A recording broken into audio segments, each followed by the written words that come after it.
Hey, it's Joe, and welcome to another episode of the TestGuild Automation Podcast. And today we'll be joined by Nikita, talking all about AI, TestOps, all kinds of new things going on in the industry and what you need to know and how things are changing and what to know all about so you don't get caught off guard and the type of skills you're going to need for the future. You don't want to miss this episode. If you don't know, Nikita is the CTO and founder of Case. It's a cool solution, and we're going to dive into that as well. You don't want to miss this episode. Check it out. This episode of the TestGuild Automation Podcast is sponsored by the TestGuild. TestGuild offers amazing partnership plans that cater to your brand awareness, lead generation, and thought leadership goals. Get your products and services in front of your ideal target audience. Our satisfied clients rave about the results they've seen from partnering with us, from boosted event attendance to impressive ROI. Visit our website and let's talk about how TestGuild can take your brand to the next level. Head on over to testguild.info and let's talk. Hey, Nikita, welcome to the Guild. Hi, Joe. Thanks for inviting. Great to have you. So I actually met you all in person at Selenium Conf, and I got to see a little bit more what your solution does. So I was really excited to get you on this call finally. I guess before we do, though, is there anything I missed in your bio that you want the Guild to know more about? Yeah, so my name is Nikita. I'm Case CTO and founder. I'm a developer myself. I'm the guy who have started a company as a pet project, and occasionally it became a global business with customers from 85 countries. And yes, I'm a fan of sci-fi. I love my family. I have 2 wonderful kids, and I still write code because I love it. Awesome. What kind of code? What language? Different. It doesn't matter for me. So I use code to solve problems, not so that I can write in Python, in Java, JavaScript, in PHP. I don't know very well Ruby, but can do some stuff. Nice. No, in the pre-show, you mentioned something that was interesting, and I thought people would be interested to hear. The name of the company is Case, and I always see it incorrectly. Why did you come up with the name Case? Yeah, so initially I was building a solution for manual testing, and I've used a combination of QA and test case. That's how Case came in place. So, but yes, right now we are not only for manual testing. Great, cool. So I guess the first thing I want to dive into is, over the years, we've seen a big shift in testing and trends. Maybe go over where we started and where we are now. We keep hearing about AI, generative AI, all these type of new tools and technologies. So I'm just curious to get your input on where we were and where we are now, and then where you see us. So maybe a little background that way. Yes, great question. Because right now, a lot of people, they are afraid of AI. They think that AI will take our jobs. So people are not necessary anymore, etc. No. Long story short, no. But before we talk about the AI, I want to discuss the evolution of software. As I know, correct me if I'm wrong, first, software testing as a discipline appeared in 50s, in the end of 50s, and established in early 60s. So, and it was mostly manual because we had big mainframes, we had cards to put machine code instructions. So, and people were trying to solve bugs by manually cutting holes in the cards. So that was a pure manual testing. Because yes, people were fixing bugs with their real hands. Then, yes, we got more complex programming languages, we got more complex frameworks, and etc. And in the end of previous century, we saw more solution for automated testing. So because people were tired, they didn't want to do a lot of repetitive tasks by their hands. They want to automate. People are lazy. We don't want to do the same job twice. Yeah. And in the beginning of 20s of this century, we saw a boom of tools for test automation frameworks, test management platforms, reporting tools, and etc. Right now, as I think we are near a new shift on a new step of this evolution ladder. So AI is here. So the world has changed. AI is here. So we have to adapt. How it affects our work, I think a lot, but let's go back again and talk about existing landscape. From my opinion, there are three types of software testing nowadays. The first one is manual. There are a lot of companies who are doing manual testing, who doesn't even have test automation in place. The second type, I call it manual automated. Let me explain why. Because we have people who write code to make manual testers don't do their work with their hands. But we still have people who write this code. And the third type of testing is AI testing, no-code testing, low-code testing, and etc., where we can generate end-to-end scenarios from customers to action tracks, where we can generate scenarios from product description, where we can record clicks made on the website, on a mobile phone. So, and in the future, there will be all of these software testing types will survive. We will still need a manual testing because we have to teach AI how to test, to give AI context about the product. The second type is automated testing, code written by developers. There will be a lot of space for that because we have complex products. For example, as I remember, Netflix have more than 1,000 of microservices in their cloud. And it is very hard to provide context for AI about the whole system. So we still have to rely on developers who know some parts, who knows how to automate complex scenarios, and etc. And AI, no-code, low-code testing, will cover the biggest part of tests in place, for example, but that will be simple tests. For example, verify shopping cart and etc. And there is another thing. So there are three types, major types of software tests. Let's call it end-to-end tests, integration tests, and unit tests. Different layers. Yeah, and over the last 10 years, we have seen a lot of tools that said, hey, codeless test automation.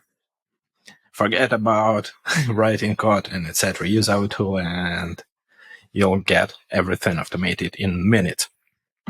But the problem is that they are focused on end-to-end scenarios mostly.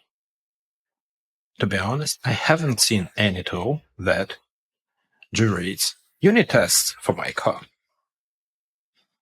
I have seen only a few tools who says, hey, we can generate API tests for your Swagger machine. But most of the tools, they're focused on end-to-end tests. And we all know that how looks software testing pyramid in a perfect situation. It looks like a pyramid.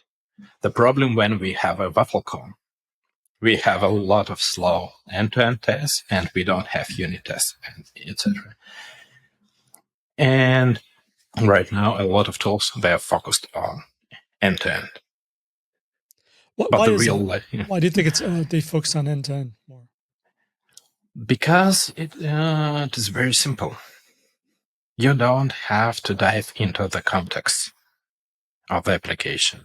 You can just copy repetitive actions, record them, and play. That's simple. But here we have ChatGPT, OpenAI, who can write code.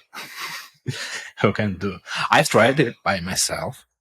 ChatGPT can, if you provide methods, it can write pretty good unit tests.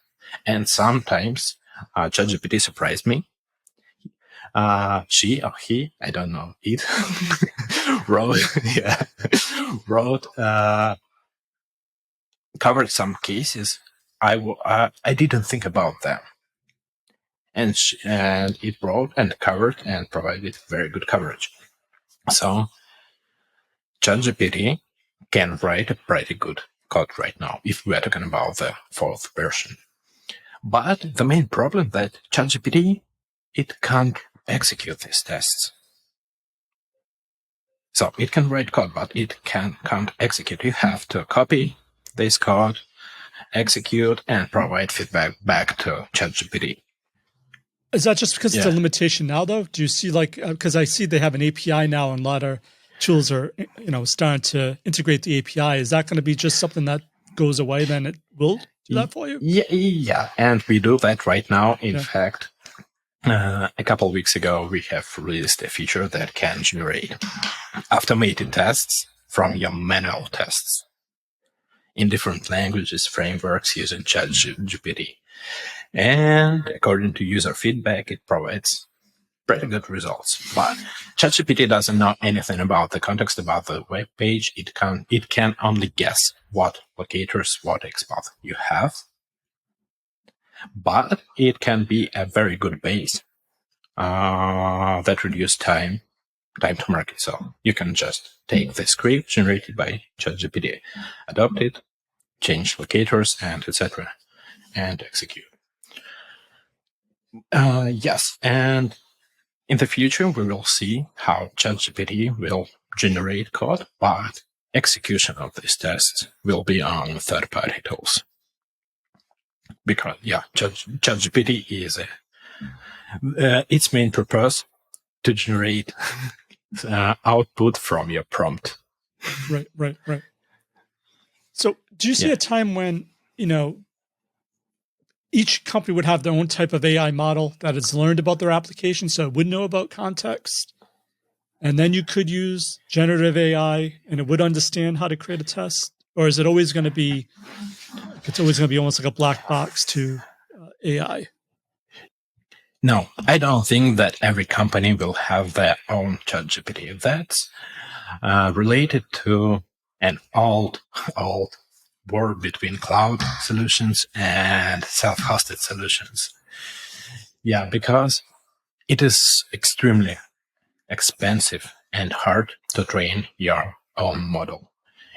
As I know, companies like OpenAI spend billions of dollars to train these models.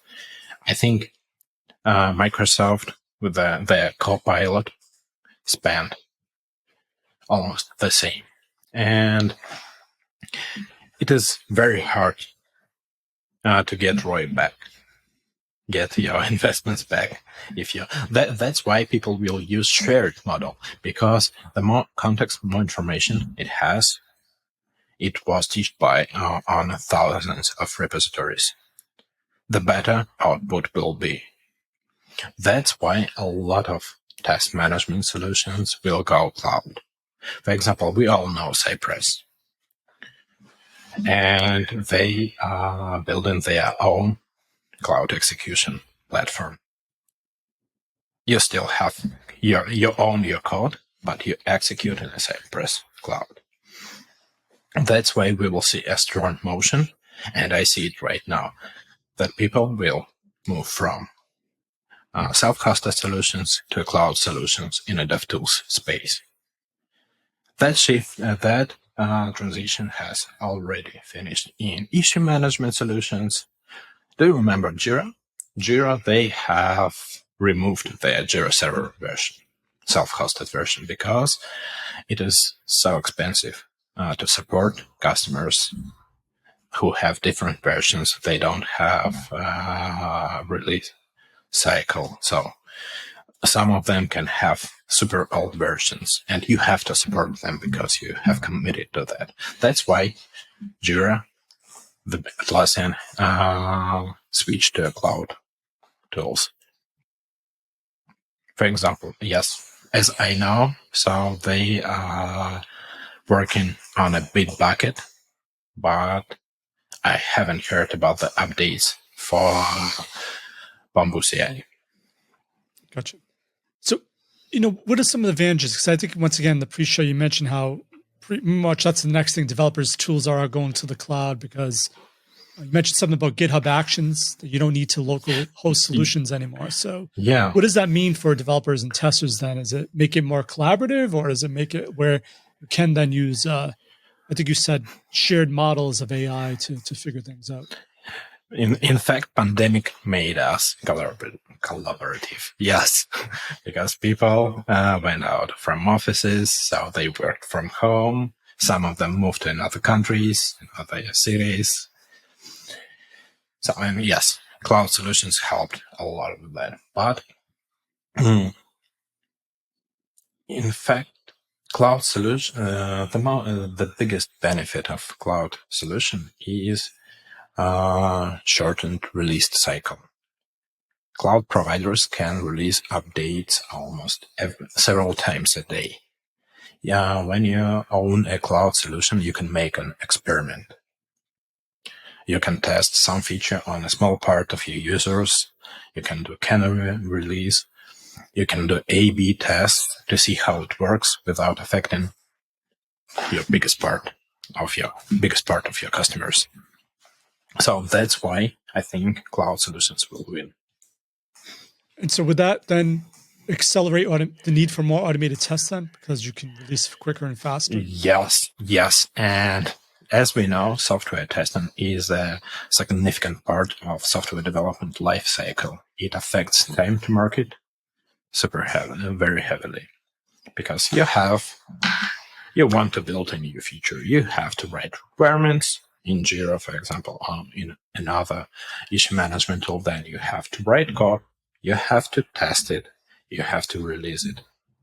So, and if something goes wrong on a testing site, you have to return ticket to developers to fix bugs, then get back to test again, and etc.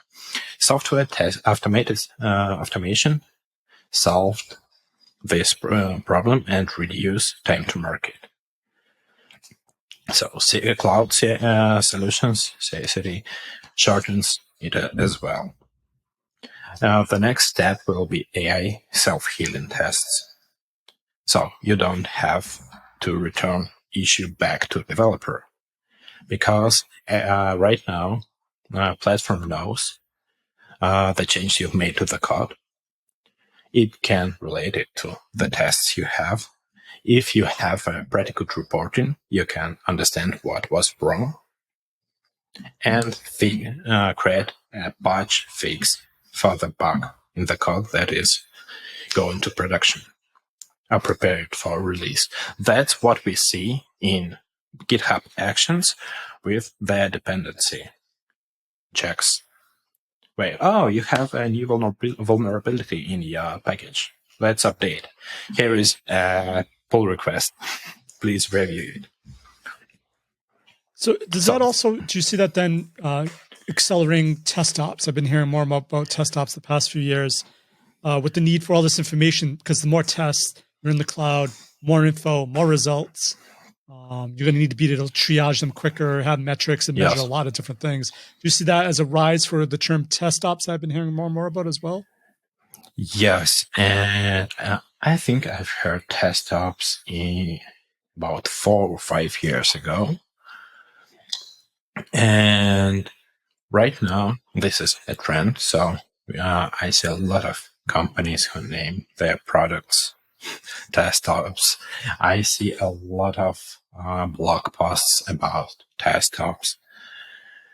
And I think that we will see an evolution of software developer and test, of QA engineers, from QA to TestOps engineer, because AI will take more and more. In future, it will be able to not only to write a code, it will be able to execute this code. Maybe not ChatGPT, but other tools based on ChatGPT. And so, but AI doesn't know if it works or not. It still needs a feedback loop from a human. For example, we know that there are so many AI tools that generate automated tests. But how do we know if we reduced our time to market? We don't know. Maybe we have made worth. So, okay, we have fired all QA engineers. We have brought in place a new AI tool, but we have increased time to market twice. So, do we want that? I don't think no. So, and we will need people to build metrics, to monitor these metrics and give feedback how it goes. So, metrics is a big thing. It's been around forever. Yeah. But what are the modern metrics then? Are there newer metrics that people are going to need to rely on as we go cloud native, TestOps first type of approaches to testing? Yeah. In fact, from the metric sides, nothing will, not nothing, but we will have the same metrics in place. So, when we want to refactor some code, we write tests. We have, for example, a very good coverage. Yes, or we have now reached 100% of coverage. And we want to refactor our code, for example, rebuild all the functions under the hood and etc. How do we know that it works? So we use tests. We run these tests and we get expected result.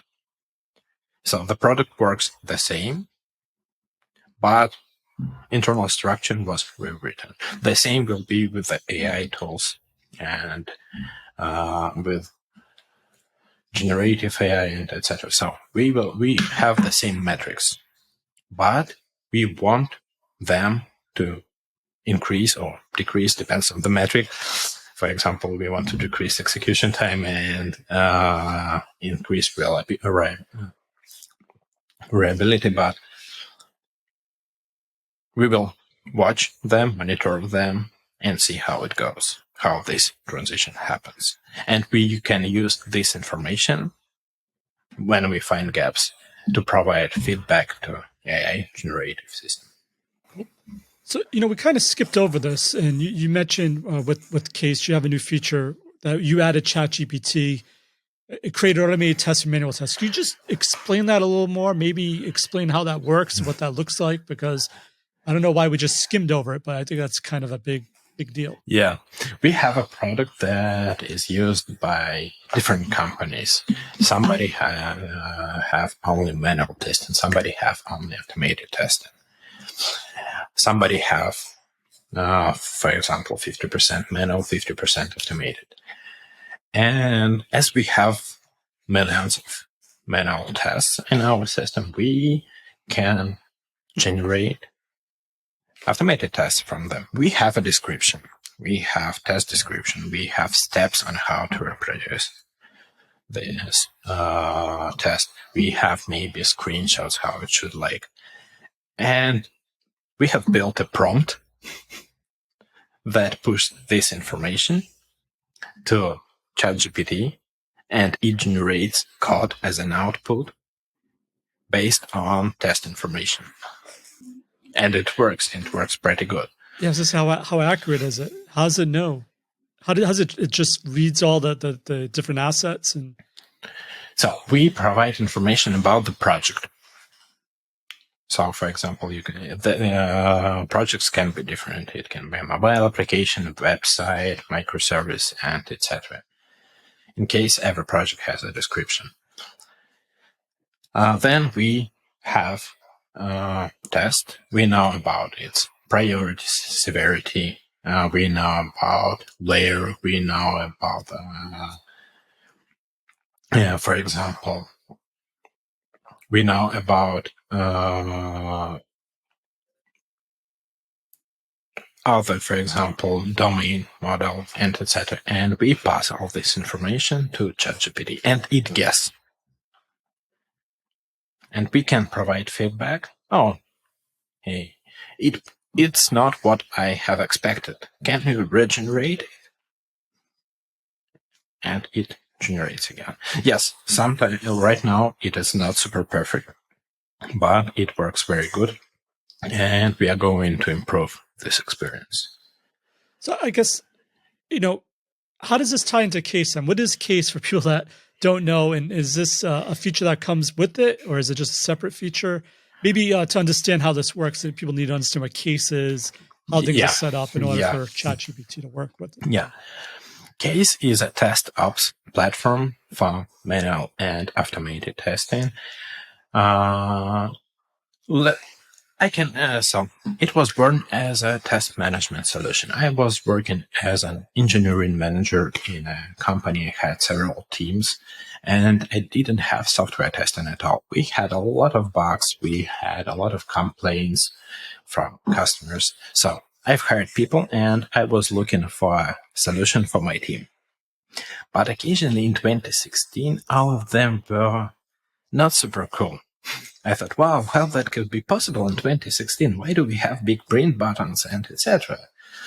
So I've decided to build the tool for myself because I had necessary skills. I knew what I want, and as every developer, I had a small graveyard of pet projects that were never released.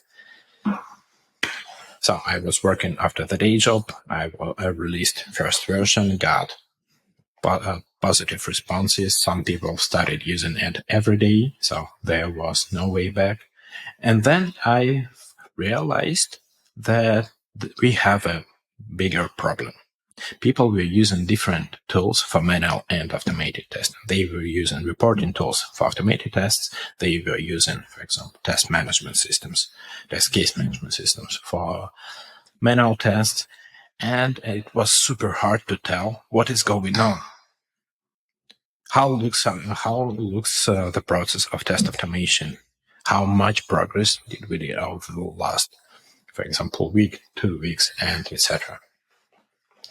And that's why we have built integrations with almost all popular software testing frameworks. We have custom reporters that can support live documentation. So we can create tests in case based on the results yourself, results in your repository. So we can add additional context with S-tests using decorators and etc. Depends on the language. And we provide analytics based on historical data. So how your software tests are performing, how they work, what problems do you have, how you can improve your software testing process and reduce time to market.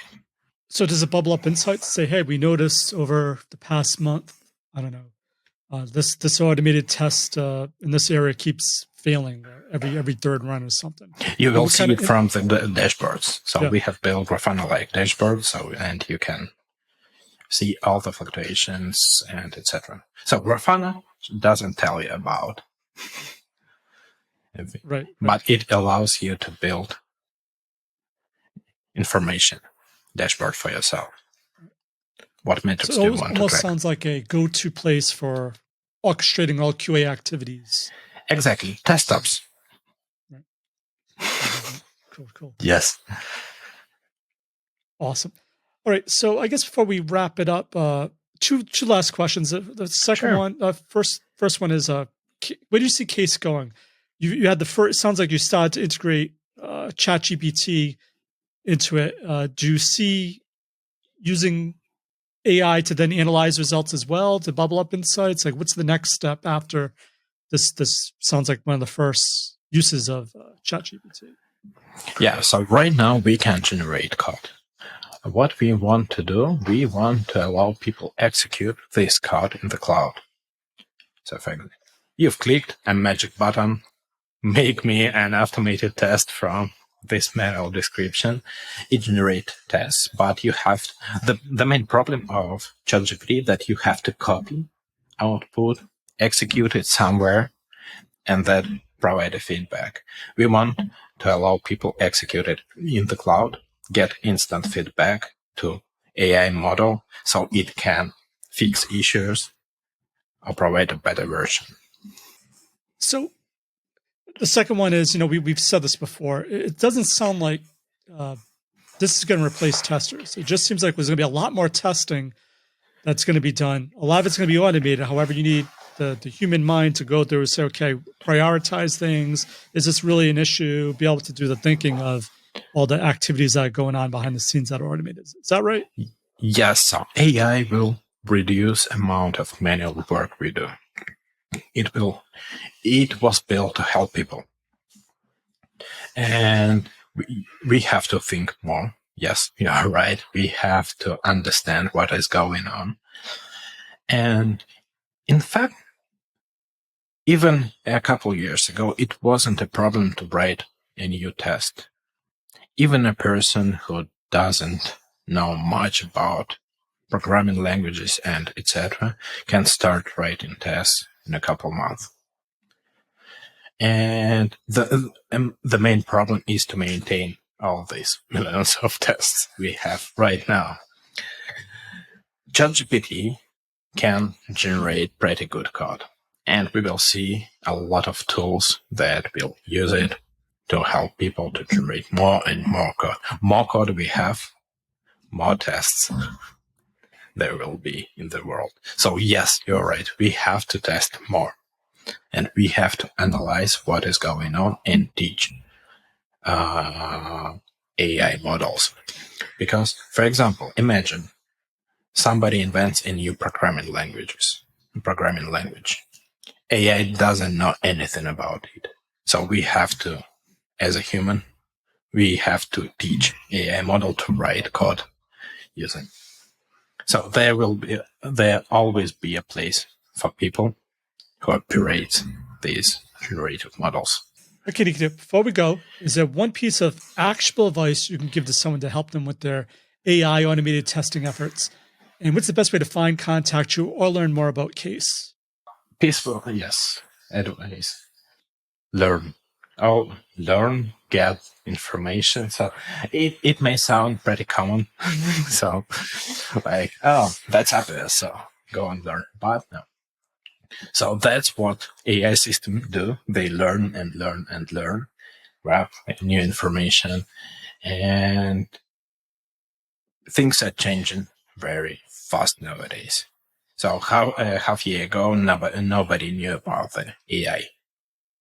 Right now, we see a new release, a new update almost every week. Okay, AI can do this. AI can write code. AI can produce movies, and etc. World is changing very fast. That's why we have to keep learning and adapt to this world. And the best way to find more about Case if people want to learn more? You can find more about Case at our website, case.io, QASE.io. Yes, and you can try Case for free without any credit card, any upfront payment. So we have a freemium that can be used by anyone. If you're a small company or even if you're a student. And we're going to have a link to that in the show notes. Yes. And AI feature is available for everyone. Really? Sweet. Yes. All right. So I will definitely have a link to that in the show notes. So people definitely need to check it out. And I'd love to hear what they think about it. So thanks again, Nikita, for this interview. Really appreciate you. Thank you. It was a pleasure to meet you. Thanks again for your automation awesomeness. For links to everything of value we covered in this episode, head on over to testguild.com/A447. And if the show has helped you in any way, why not rate it and review it in iTunes? Reviews really help in the rankings of the show, and I read each and every one of them. So that's it for this episode of the TestGuild Automation Podcast. I'm Joe, and my mission is to help you succeed with creating end-to-end, full-stack automation awesomeness. As always, test everything and keep the good.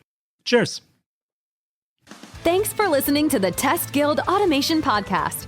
Head on over to testguild.com for full show notes, amazing blog articles, and online testing conferences. Don't forget to subscribe to the Guild to continue your testing journey.